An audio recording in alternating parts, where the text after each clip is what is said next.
आज अक्षय तृतीया है और अक्षय तृतीया के दिन अधिकांश लोग अपने 1 वर्ष की तपस्या का पारणा करते हैं। जैन दर्शन में आत्मा का प्रमुख स्थान रहा है और आत्मा में विश्वास करने वाला साधक अपना लक्ष्य बनाता है कि मुझे आत्मा की विशुद्धि करना है, मुझे आत्मा का साक्षात्कार करना है। आत्मा की विशुद्धि कैसे हो, आत्मा का साक्षात्कार कैसे हो, यह हमारे सामने विमर्शनीय बिंदु है। गणाधिपति गुरुदेव श्री तुलसी ने एक सूत्र लिखा है जैन सिद्धांत दीपिका में, धर्म के संदर्भ में। उन्होंने बताया है आत्मशुद्धि साधनम धर्म है। जो आत्मा की शुद्धि का साधन है वह धर्म है। और आचार्यवर, इस सूक्त को मैं इस प्रकार कहना चाहूंगी, आत्मशुद्धि साधनम तपः।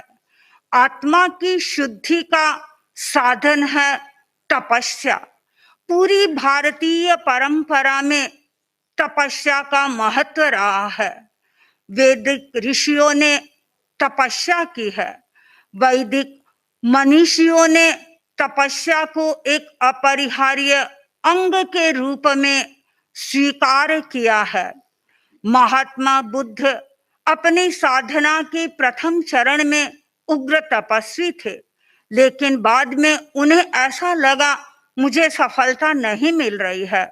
उन्होंने मध्यम मार्ग को स्वीकार कर लिया।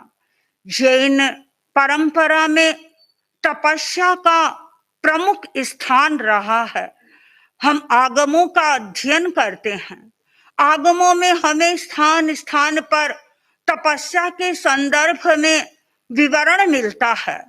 ठानंग सूत्र का अध्ययन करते समय हमने देखा कि 10वें ठानंग में जहां 10 धर्मों का उल्लेख किया गया है, वहां 10 धर्मों में एक धर्म बताया है तपस्या का। उत्तराध्ययन सूत्र में जहां मोक्ष मार्ग के 4 अंगों का उल्लेख किया गया है, उसमें एक अंग बताया है तपस्या का। 10वें कालिक सूत्र में आत्मशुद्धि के संदर्भ में चर्चा की गई है। वहां आत्मशुद्धि के अनेक साधनों का उल्लेख किया गया है। सज्जाय सज्जान रयस्य ताइनो अपाव भावस्य तवे रयस्य, यानी चौथा जो तत्व बताया है वह यह बताया गया है कि जो साधक तपस्या में रत रहता है वह अपने लक्ष्य को प्राप्त करता है, वह अपने आत्मा की शुद्धि करता है। तपस्या के बारे में अनेक परिभाषाएं उपलब्ध होती है। एक परिभाषा आचार्य जिनदास की है, वह है जिनभद्र गणी की है, तावयति कम्म गंठिं अट्ठविहं। जो 8 प्रकार के कर्म ग्रंथियों का क्षय करता है वह है तप। तपस्या के द्वारा व्यक्ति अपने कर्मों का क्षय करता है, अपने कर्म को समाप्त करता है। और इसीलिए 10वें कालिक सूत्र में ही बताया गया है कि व्यक्ति को तपस्या क्यों करनी चाहिए, और वहां बहुत सुंदर और स्पष्ट निर्देश दिया गया है कि एक व्यक्ति को तपस्या इसलिए नहीं करनी चाहिए कि मुझे इस लोक में सुख प्राप्त हो, मुझे इस लोक में संपत्ति प्राप्त हो, मुझे इस लोक में सत्ता प्राप्त हो। और वहां बता दिया नो इह लोगठयाय तो महिठ्ठा, यानी इस लोक में मुझे भौतिक सुखों की प्राप्ति हो, इसके लिए तपस्या नहीं करनी चाहिए। दूसरा निर्देश वहां दिया गया है नो पर लोगट्ठे आए तो महिठे जा। तपस्या इसलिए भी नहीं करनी चाहिए कि मुझे अनुत्तर विमान के सुखों की प्राप्ति होगी, मुझे ग्रेवी सुखों की प्राप्ति होगी, मुझे अमुक सुखों की प्राप्ति होगी। इसके लक्ष्य से व्यक्ति को कभी भी तपस्या नहीं करनी चाहिए। और तीसरा बहुत सुंदर निर्देश दिया गया है, वह है नो कित्ती वन्न सद्द सिलोगट्ठे आए तव महिठे जा। एक व्यक्ति इसलिए भी तपस्या नहीं करे कि मैं यदि तपस्या करूंगा मेरी समाज में प्रतिष्ठा बढ़ेगी या मेरी समाज में कीर्ति होगी, मेरा वर्ण मेरे प्रति लोगों के मन में एक भावना पैदा होगी। इस दृष्टि से यदि व्यक्ति तपस्या करता है तो वह तपस्या बहुत अधिक सार्थक नहीं होती है और उसको उसका जो फल मिलना चाहिए वह फल भी उसे प्राप्त नहीं होता है।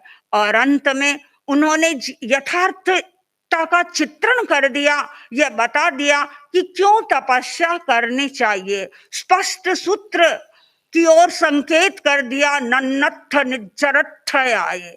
सिर्फ व्यक्ति को तपस्या करनी चाहिए निर्जरा के लिए, यानी अपनी आत्म शुद्धि के लिए तपस्या करनी चाहिए। मेरे कर्म का क्षय हो इसलिए निर्जरा करनी चाहिए। और 10वें कालिक सूत्र में तो एक सूक्त और बता दिया कि तपस्या के द्वारा क्या होता है। तपसा धुणई पुराण पावगम। तपस्या हमारे जो संचित कर्म है उन सब कर्म को दूर करता है और इसीलिए साधक के लिए कह दिया जुत्तो सया तब समाहिए। और इसलिए साधक को हमेशा तपस्या में ही रत रहना चाहिए। अब हमारे सामने चिंतनीय बिंदु है कि क्या ये तपस्या जो व्यक्ति उपवास करते हैं, लंबी लंबी तपस्याएं करते हैं, ये सब के लिए संभव है? तपस्या से तात्पर्य क्या है? तपस्या से क्या ये तात्पर्य है कि हम अपने शरीर को कष्ट दें? तपस्या से क्या ये तात्पर्य है कि हम अपने शरीर को कृश करें? नहीं, हमारा ये तात्पर्य नहीं है। न तो हम शरीर को कष्ट देना चाहते हैं, न हम अपने शरीर को कृश करना चाहते हैं, किंतु तपस्या के द्वारा यदि एक व्यक्ति समता का विकास करता है, तपस्या के द्वारा यदि एक व्यक्ति शांति का विकास करता है, सहिष्णुता का विकास करता है, तो वास्तव में वह तपस्या सुशोभित होती है। एक व्यक्ति लंबी तपस्या करता है, लेकिन जब कभी उसके सामने प्रतिकूल परिस्थिति आती है, प्रतिकूल परिस्थिति में वह संतुलन नहीं रख पाता, वह आपे से बाहर हो जाता है, तो वह वास्तव में तपस्वी नहीं होता। तपस्वी वह व्यक्ति होता है जो अपने जीवन में शांति का अभ्यास करता है, क्षमा का अभ्यास करता है। आचार्यवर कई बार अपने प्रवचनों में एक सूक्त फरमाते हैं और वह सूक्त मुझे बहुत सुंदर लगता है, मुझे कभी कभी अपील भी करता है, और वह सूक्त है तपः क्षान्त्या सुशोभते। तपस्या शांति के द्वारा सुशोभित होती है। एक व्यक्ति है तपस्या नहीं करता है, किंतु वह क्षमा का साधक है, क्षमा का आराधक है, तो वह व्यक्ति बहुत बड़ा तपस्वी है। तेरा पंथ धर्म संघ के चतुर्थ आचार्य हुए हैं श्रीमद जयाचार्य, और श्रीमद जयाचार्य ने 5 साधुओं को तपस्वियों का सम्मान दिया है। उनमें एक साधक है भीमजी स्वामी। कई तपस्वी ऐसे हैं जिन्होंने प्रलंब तपस्याएं भी की है, लेकिन भीमराज जी स्वामी का मैंने इतिहास देखा, उन्होंने तपस्याएं की है, लेकिन उतनी लंबी तपस्याएं नहीं की जो अन्य तपस्वियों ने की है। उन्होंने छोटी छोटी तपस्याएं की है, लेकिन उनका जीवन आदर्श था। क्यों? इसलिए था कि वे उपशांत पद के आराधक थे। उनके जीवन में शांति थी, उनके जीवन में सहिष्णुता थी। कोई भी परिस्थिति आती वो बड़े शांत भाव से उस परिस्थिति को सहन कर लेते थे। तो जो व्यक्ति वर्षित तप कर रहे हैं अथवा जो तपस्या का अभ्यास कर रहे हैं, उनके लिए आवश्यक है समता की चेतना का विकास हो, सहिष्णुता की चेतना का विकास हो। और यदि इस प्रकार की चेतना का विकास होता है तो वास्तव में वही तपस्वी सुशोभित होता है और वह तपस्या ही उच्च आसन पर विराजमान होती है। भगवान अरिष्टनेमिक के सामने जब प्रश्न आया कि आपके संघ में इतने साधु हैं, कौन तपस्वी साधु है, भगवान अरिष्टनेमि में संकेत किया ढंढन मुनि की ओर। क्यों किया? इसलिए किया कि वे समता के उच्च आराधक थे, वे समता के पद में प्रतिष्ठित थे, उनकी आत्मा शांत परमाणुओं से भावित थी। तो जो वर्षित तप करने वाले भाई बहन हैं, वो अपना आत्म विश्लेषण करें कि हम क्या कोरी तपस्या ही कर रहे हैं, हम केवल उपवास ही कर रहे हैं। इसमें कोई संदेह नहीं है कि जो व्यक्ति उपवास कर रहा है वह निर्जरा कर रहा है, वह अपने कर्मों का क्षय कर रहा है। लेकिन उस तपस्या के साथ में यदि समता की आराधना हो, उनका आचरण भी वास्तव में बोलने लग जाए, तो उसमें मणि कांचन का योग हो जाता है, सोने में सुहागा का वह कार्य हो जाता है। तो तपस्वियों को निरंतर अपना आत्मचिंतन करना है कि तपस्या के साथ साथ में क्या मेरे शांत भाव भी पुष्ट हो रहे हैं, क्या मेरी समता की चेतना भी जागृत हो रही है, क्या मेरी सहिष्णुता की चेतना भी जागृत हो रही है। यद्यपि कई तपस्वियों के आचर्यवर मैं अनुभव भी सुनती हूँ। कभी कभी तपस्वी लोग दर्शन करते हैं, मैं उनसे पूछती हूँ कि आप लंबी तपस्या कर रहे हैं अथवा ऑल्टरनेट फास्टिंग कर रहे हैं, उनका आपके ऊपर क्या प्रभाव हो रहा है। तो कई लोग मुझे कई प्रकार के लाभ बताते हैं। एक बहन ने मुझे बताया कि महाराज, मेरे शुगर की बीमारी थी और ब्लड प्रेशर की बीमारी थी। जब मैंने वर्षित तप शुरू किया तो मेरे मन में विचार तो आ रहा था कि मैं शुरू तो कर रही हूँ, पता नहीं ब्लड प्रेशर मेरा कैसा रहेगा, शुगर मेरा कैसा रहेगा, क्या मैं इनको कंट्रोल कर पाऊंगी। किंतु जब मैंने संकल्प पूर्वक आचार्य वर्षित तप का प्रत्याख्यान कर लिया और उसके बाद धीरे धीरे मुझे तो ऐसे लगने लगा न मेरे शुगर है और न मेरे ब्लड प्रेशर है। यानी फिजिकली रूप में वह अपने आप को स्वस्थ अनुभव करने लगी और उसे लगा कि मेरा शारीरिक स्वास्थ्य तो इस तपस्या के द्वारा बहुत ही अच्छा हो गया। एक बहन से और मैंने बात की, उसने मुझे बताया मैं वर्षित तप कर रही हूँ, शारीरिक स्वास्थ्य मेरा अच्छा है, लेकिन उसके साथ साथ में उसने ये भी बताया कि जिस दिन मेरा उपवास होता है मुझे ऐसा लगता है कि मेरी इंद्रियां शांत रहती है, मेरा मन भी शांत रहता है, मेरी चंचलता है वह थोड़ी कम होती है। तो इसका अर्थ है जो व्यक्ति तपस्या करता है वह मानसिक लाभ भी प्राप्त करता है। यानी उसका मन यदि प्रशांत है, उसकी इंद्रियां यदि प्रशांत है, तो इसका अर्थ है उसकी चंचलता समाप्त हो रही है, उसकी एकाग्रता बढ़ रही है। और जब व्यक्ति की एकाग्रता बढ़ती है तो उस समय उसे जिस आनंद की, जिस प्रसन्नता की अनुभूति होती है, वह तो वही व्यक्ति अनुभव कर सकता है जो इस क्षेत्र में प्रवेश करता है। और एक बाई ने मुझे ये भी बताया कि जब से मैंने तपस्या की है मेरा क्रोध कम हो गया है। क्रोध कम होने का मतलब है कि वह इमोशनल डेवलपमेंट उसका हो रहा है, यानी उसका भावात्मक विकास हो रहा है। तपस्या के द्वारा यदि व्यक्ति अपना शारीरिक विकास कर रहा है, तपस्या के द्वारा यदि व्यक्ति अपना मानसिक विकास कर रहा है, तपस्या के द्वारा यदि व्यक्ति अपना भावनात्मक विकास कर रहा है, तो वह तपस्या सचमुच में अनुमोदन के योग्य बन जाती है। तपस्या के द्वारा हमारे शरीर के भीतर में टॉक्सिन्स होते हैं, तपस्या से वे सारे टॉक्सिन हैं वो दूर हो जाते हैं। हम देखते हैं गाड़ी चलती है, गाड़ी में चलते चलते पेट्रोल कम हो जाता है और जब पेट्रोल उसमें वापस भर दिया जाता है वह चलने लग जाती है।